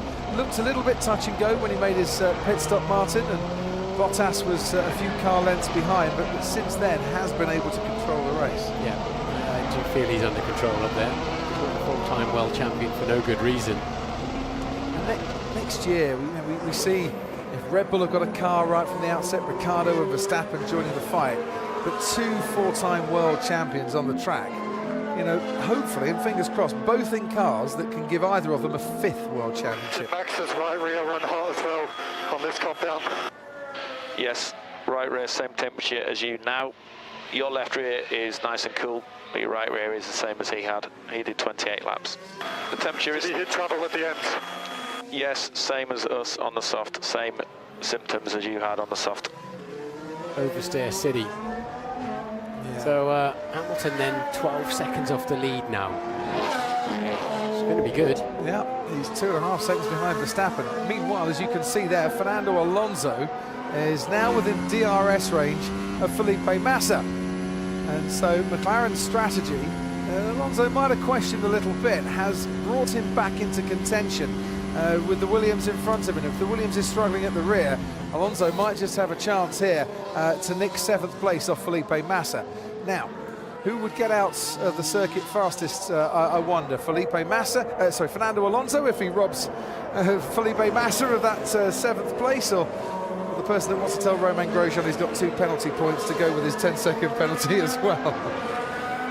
You can just imagine gritted teeth behind that crash over, can't you? I will catch him. I will get my free lift with DRS to help me compensate for the lack of power. Alonso driving the wheels off the McLaren. As he has been. Oh, it's a long way out. Where you go, Felipe? Not where he wanted, and certainly not anywhere near the racing line. For Alonso, it's almost everything he does in that car is in spite of the engine. So therefore, it looks, from his point of view, it's like, yeah, this is what I'm doing for the team. This is what I'm bringing to the team. This is why you still need me for next year. You have to imagine him with the Renault engine behind him in a McLaren. He's going to be on Red Bull pace, isn't he, next year? Well, you'd hope so, because it's been too long, Martin, since we've seen him on the pace that we want to see Fernando Alonso. As we often say, he's too good a talent to be retiring in as many races as he's retired in this season. He's only seen the checkered flag 6 times during the course of 2017. Indeed. So yeah, almost identical lap times for Massa and Alonso there. Perez. Alonso said Perez will come, I don't care about him, but actually he hasn't caught them. He's still 3.5 seconds adrift. Hamilton getting very close to Verstappen, there you have it. Raikkonen's just dropped back a little bit. I think he's had a bit of traffic on this lap from Valtteri Bottas. Hamilton is now in DRS range, Martin, of Max Verstappen. He was a full second quicker on that previous lap. There you can see the silver arrow right behind him. It's almost like Verstappen was willing the car on from inside the cockpit there. Back to the go-karting days. Yeah. Can see at this part of the track, is there a way past, or does Hamilton just sit tight, bide his time, and know that he should have the pace going up the hill towards the start-finish line? He knows he needs to treat that Red Bull like any other bull when he's behind it, and then I think he should have, if he saves his goodies, his sweeties up for the top of the hill, his battery pack, and DRS, slipstream, I don't know if Verstappen will be able to do anything about it. Whether it's this lap or the next, we'll wait and find out. That's what we love about live sport. We think it's going to come, and Hamilton now can put his foot down and charge after the Red Bull in front. And as you can see, he's gaining. He's got DRS to give him extra assistance. He's got a brand new engine in that Mercedes as well. Verstappen covers off the inside. He's going to force Hamilton the long way round, and he forces Hamilton into a place where the world champion didn't feel that he could overtake. But now, through the Senna S's and onto the Retta Aposta, can Hamilton use DRS once again to blast past the Red Bull? He's alongside and he's ahead. So it cost him 2 or 3 more corners, but eventually Hamilton did get past Verstappen. He's up into 4th place. So he's going to have to raise his game to stay ahead of Max Verstappen in the future. But at this stage of this race, and with that engine behind him, it was fairly easy with the DRS, wasn't it? Verstappen did all he could to go and cover the non-racing line, and just opened the way once again for Hamilton. He forced him the long way round into turn 1. So Hamilton did get past. All right, nothing you can do about that, Max. So we just need to bring this home now, mate. Nice work, Lewis. So that's P4. And he's got 11 laps then to try and get P3. And he's around about 4 seconds behind Kimi Raikkonen, who's just set the new personal best lap in this race. 1/10 of a second slower than Hamilton did on lap 59. He's only 7 seconds behind his teammate. Yeah, one started on pole, one started from the pit lane. I'm sure we can discuss that at length. Safety car helped, of course, to bridge some of the gap, and a few of the midfield tripping over each other. But he certainly has some tremendous pace since then. He certainly has. Back marker is Carlos Sainz, and he's lapped. We've lapped all the way down to Sainz's teammate Nico Hülkenberg, who has the man in 10th place at the moment, and the last of those on the lead lap. He's a long way behind Sergio Perez. Perez starting to gain a bit on Fernando Alonso now in 8th place. He is. Alonso's still within touching distance of Felipe Massa, who's running in 7th place and who I think is going to appear on the podium for the last time here in Sao Paulo as a Formula One racing driver. The top 3 will be interviewed today, and Felipe Massa as well, which is, I think, a very nice tribute to a man who's given so much to Formula One and, of course, to the Paulistas, of which he is very much a proud one himself over the last 14 years here. Hamilton 111.9. Have a word with yourself. Wow. That is the fastest lap ever here, and the first man into the 111s. So Kimi, who set the personal best, is going to have to do a little bit better. That's an astonishing lap. I guess he can use all the engine modes he likes. Yeah, brand new engine. Absolutely. Now just over a race and 10 laps to go. He's spoiled for choice for engines for Abu Dhabi. And they've got that turned up to full beans, haven't they? Lewis Hamilton comes here. He's won the championship, Martin. He's never won a Grand Prix after he sealed the championship before in that season. And you think, well, what have you got to play for? And he says, well, I want to push. I want to carry on winning races. Obviously, there are records to be broken. And then he has that disappointment in qualifying. But this is, for him and Ricciardo, exactly the sort of race they love. Yeah. Right, go out there and do as much overtaking as you possibly can. I don't think he's going to win this one, but he can finish second. He'll be up against his teammate towards the very closing stages. And then what do Mercedes do? Do they want a 1 and 2 in the Drivers' Championship? Because leaving Bottas ahead of Hamilton would help that. Yeah, but Vettel's out front, don't forget, scoring more points. In fact, actually, if Hamilton does overtake Valtteri Bottas, that is second place for Sebastian Vettel in the championship. There'd be a 10-point difference, wouldn't there? Does anybody care? Well, they do. Look, your old boss once said second is first to the losers. Can we make a pit stop? Because those sides were horrible. Max, at the moment, our preference would be to stay out. Yeah, but I don't think we will stay close. Because within 10 laps, I'm drifting all over the track. No, I understand, but with the laps remaining, you wouldn't necessarily make up and get back to your track position. No, sure, but we will stay in fifth anyway, so what's the problem? This is just a lot more difficult to drive. And that's a good point Verstappen makes. Yeah, he's 32 seconds ahead of his teammate. The only thing is, if you get a wheel nut issue on the pit stop or whatever, that's the only risk you take. But he's basically saying, look, I'm barely holding on to this thing. 2.1 seconds, the gap between Vettel and Bottas. 1.9 seconds back to Kimi Raikkonen. Lewis Hamilton's set another fastest lap of the race. He's 3 seconds now behind Kimi. And Ted Kravitz, we can head down to you. Yes, there's some concern over Kimi Raikkonen's rear tyres, just like Verstappen, and Verstappen does pit. It's a free pit stop, so I don't see what the engineer Giampiero Lambiase was worried about. He's going to retain his position, isn't he? Crofty? Yes, he will comfortably, he will easily retain his position. Ted. He was 32 seconds ahead of Ricciardo. Sorry, Crofty's busy chatting up here. I'm not going crazy, so it's a free pit stop. Why not? I mean, I can understand his point of view. You know, there is a danger of something going wrong. But anyway, at least Max can have some fun. Just a quick one on Sergio Perez. You might have been wondering why he hasn't actually come up and closed the gap on Alonso. I wonder if there's been a bit of fuel saving there. But otherwise, Force India say no dramas on his car. But he's been told to push now. Vettel has been told to manage his tyres. So if there's anything left, let's go and attack him. Yeah. I mean, if Hamilton carries on at this rate, he's going to be right with the leader. Yes. At the end. He's got 8 laps.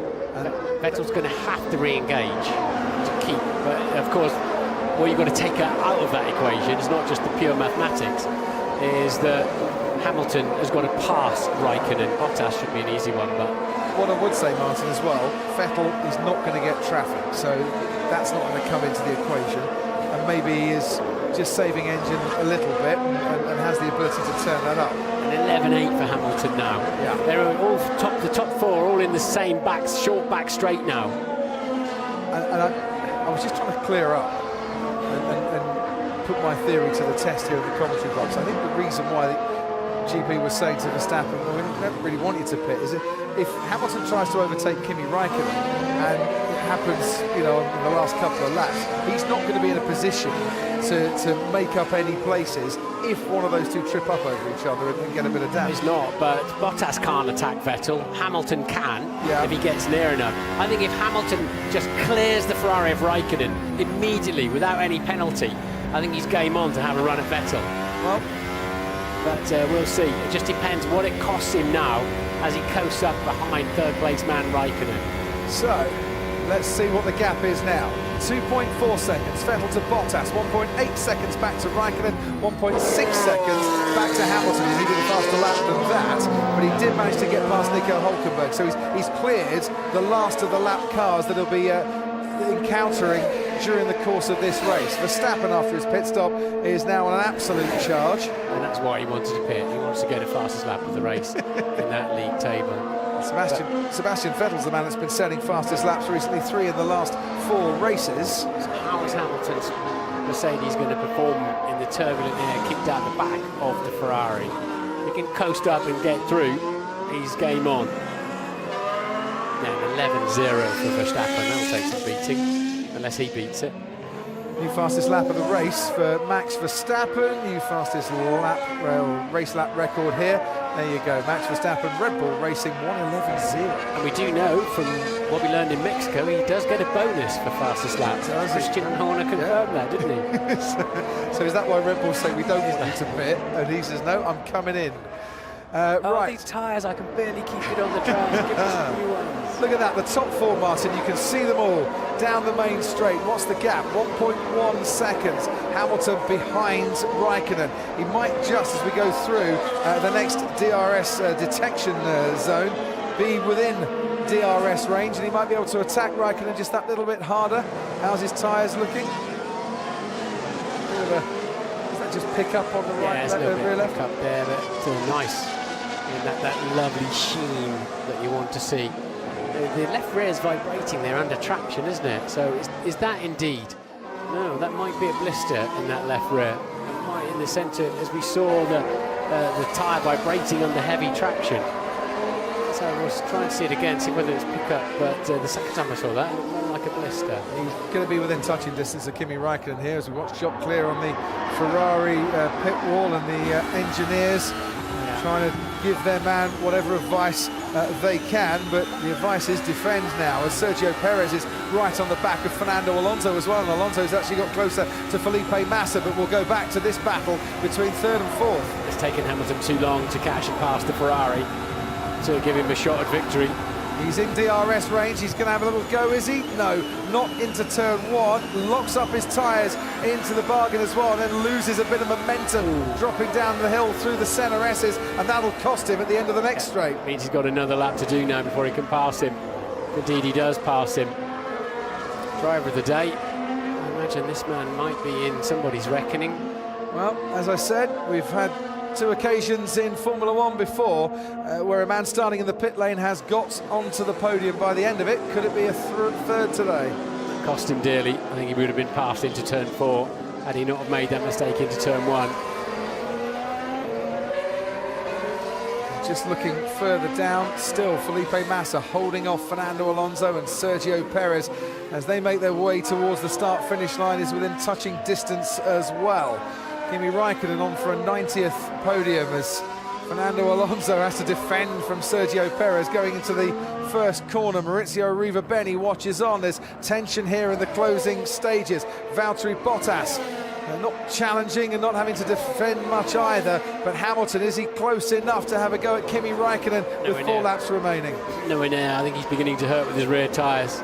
He's losing time. Raikkonen's locked up and gone a little bit wide.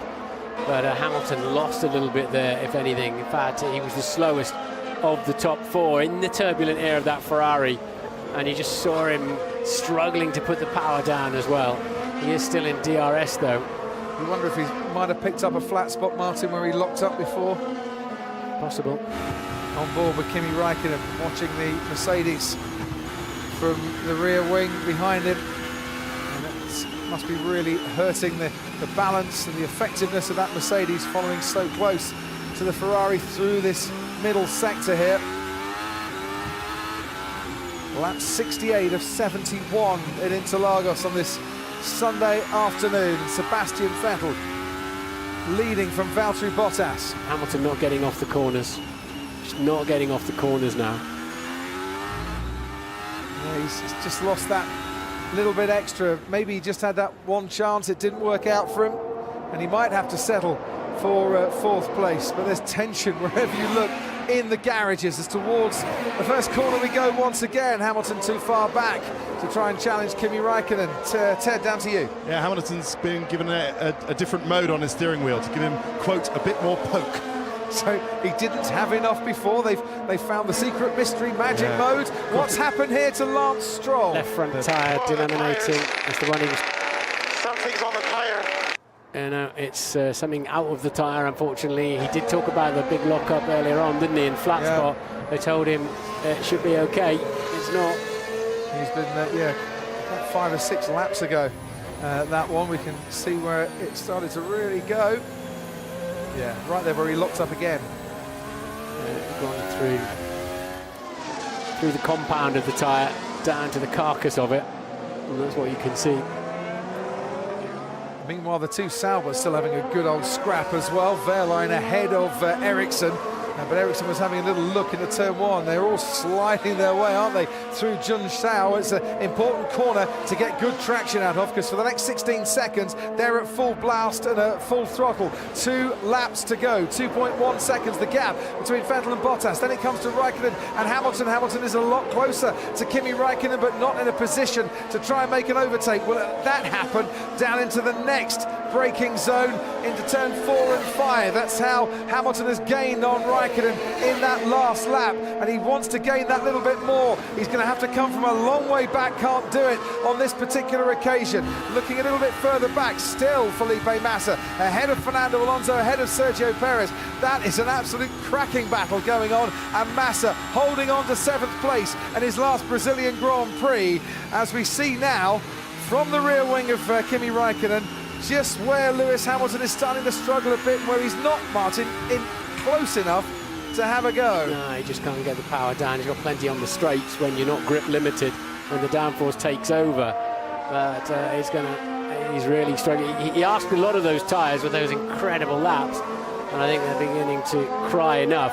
A better fight, as you just pointed out, is Massa, Alonso, Perez, actually. Yeah. It's absolutely brilliant, but sadly for Fernando Alonso, he just can't get close enough to have a go into turn 1. We're on to the final lap with the leaders now. Hamilton has a look, can't have a go. He's probably got one more chance here on Kimi Räikkönen to try and get onto the podium, and from the pit lane to the podium, what a race that would have been. 4th place is still fairly impressive, but I'm sure he'd love to pick up 117th podium. Doesn't happen into the Skido del Lago. Has Kimi managed to fend off Hamilton long enough to pick up his 3rd consecutive podium in Formula 1? Behind these, Verstappen going along nicely on his own in 5th. Ricciardo behind him, and Massa still holding off Alonso and Perez as well. I don't know where he'll get him now. He'll get a slipstream up the final straight, but look at the way the Mercedes is understeering through there.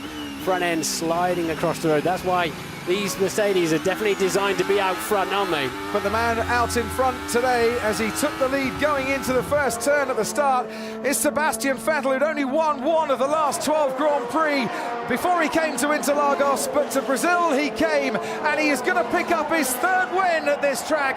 It's Sebastian Vettel that wins the Brazilian Grand Prix. Bottas comes home for 2nd, behind them Kimi Räikkönen and Lewis Hamilton from the pit lane, completing the top 4. And Massa, Alonso and Perez did not get lapped. They are now finishing the Grand Prix. So we will wait to see how that battle unfolds. You've picked him up nicely there. Fernando Alonso almost pushing Felipe Massa along. Massa has been willed along by this capacity crowd at Interlagos, who are desperate to see him win this particular fight on this particular afternoon. The last time he will race here as a Formula 1 driver at Interlagos, a track where he has won before, where we've seen great emotion before, and where I'm sure he would love to do all his fans proud for one more moment. Perez trying to pick off Alonso, not quite happening, and we go out of Junshao now, the final corner to the main straight, and it's Alonso behind Massa. You'll hear the noise, you'll feel the noise as across the line, Felipe Massa completes his final Brazilian Grand Prix, and he does hold off Fernando Alonso, who just holds off Sergio Perez. And after the checkered flag, too late for Alonso, he does get past the Williams, but what a great duel that was at the end of this race. Verstappen and Ricciardo 5th and 6th. Yes, we won it. We won it. Great drive. Ciao Seb, grande gara. Grazie ragazzi, grazie, forza Ferrari. And Hulkenberg completes the points, coming home in 10th. And I mentioned the two Saubers. Wehrlein was ahead of Ericsson, but at the end, Ericsson did manage to get past. I don't know if Wehrlein went off the track or not. And there's your victory this afternoon, the third at Interlagos for Sebastian Vettel, who moves ahead of Fernando Alonso in terms of podiums now in Formula One. He's 4th on his own in the all-time list. Mercedes said they feared Ferrari this afternoon, and they were right to do so. Vettel wins, and Felipe Massa gets to finish his final race here, and finish it in some style, Martin. Great drive, well done Felipe. But you know, Seb Vettel, he had it covered up front. Remember I said you can't win the race in the first corner always, you can lose it? Well, he did really, didn't he? He got the job done. Just perhaps the donuts a bit, it's got it going. Rotate it around the front axle. Doesn't matter too much about the transmissions at this stage of the year, but they don't like to see you doing too many of those, and the tyre company goes ballistic at you because they think any moment now they're going to be shredded. And a lovely shot there then of Felipe Massa, but Vettel drove an absolutely fine race. Brilliant job, Felipe. Okay. Come on, Porra! Great job.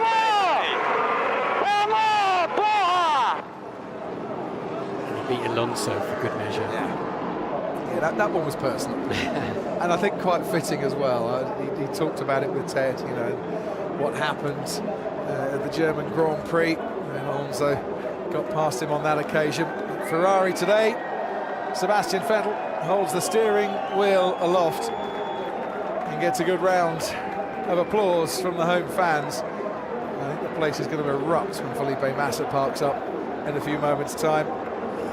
Pity Hamilton was in the pit lane, isn't it? That would have been quite a fight at the front there. Yeah. But he did, he got the job done on Valtteri Bottas. And from then on in, there was that moment around the pit stops where it might have been a little more close than he would have wanted. Knock up into turn one cost Hamilton, didn't it? Yeah. That was the moment he had Raikkonen on the ropes and then let him go. Because he would have, I'm absolutely sure he would have passed him with the DRS down into turn 4. He's got driver of the day though.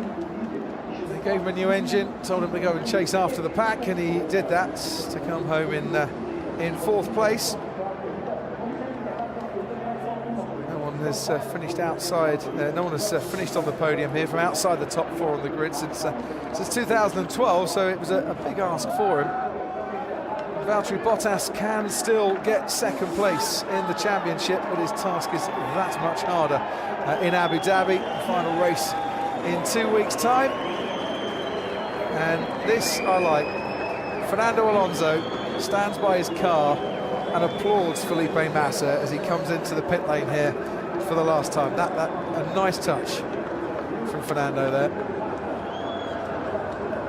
Because I'm sure Alonso would have loved that fight today as well. Would have loved it more if it had got past him, but would have loved it. It was a good effort from Alonso, good effort from Massa as well, but those are parasitic fish. That's what Alonso was, isn't it? He's like, I've got to get there because I want to steal some straight line speed off him. Yeah. And then once he helps me out, I'm going to beat him, but he didn't quite manage it. It's a much better way to quit at your home race than 12 months ago. Felipe Massa gets what he deserves today, the chance, Martin, to bow out in front of his home fans as a point scorer. Not as a man who's retired after crashing in the wet. And best of the rest after Mercedes, Ferrari, Mercedes and Red Bull in P7. For what that's worth, but it's still something. Looking all agitated and excited there. Put it this way, for a man who's finished between 8th and 11th in his last 9 starts, that's a decent day for Felipe Massa. not expecting the greatest conversation in the world here between two Finns and Sebastian Vettel, but you never know.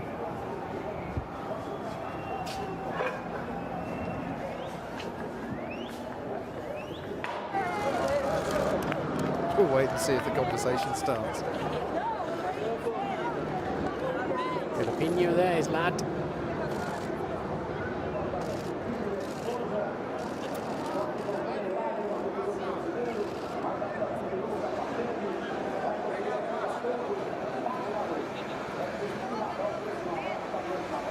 As I mentioned, I think Felipe is going to go up onto the podium and he's going to be able to address the home fans after the top three interviews. That could take a while. He's got a lot of hands to shake, and this is what it meant to him as he crossed the line. Daddy, I'm so proud of you, and wherever you go, I will support you. I love you. By the way, I loved your start. Bye, te amo. Te amo, te amo. Eu amo todos vocês. Thank you, I love you all. Thank you so much. I love all of you guys. Got to stop doing that. There's a lot of grown men here. Do not want to be hearing that sort of thing, because it makes us sound a lot less like grown men. That was beautiful. Doesn't help.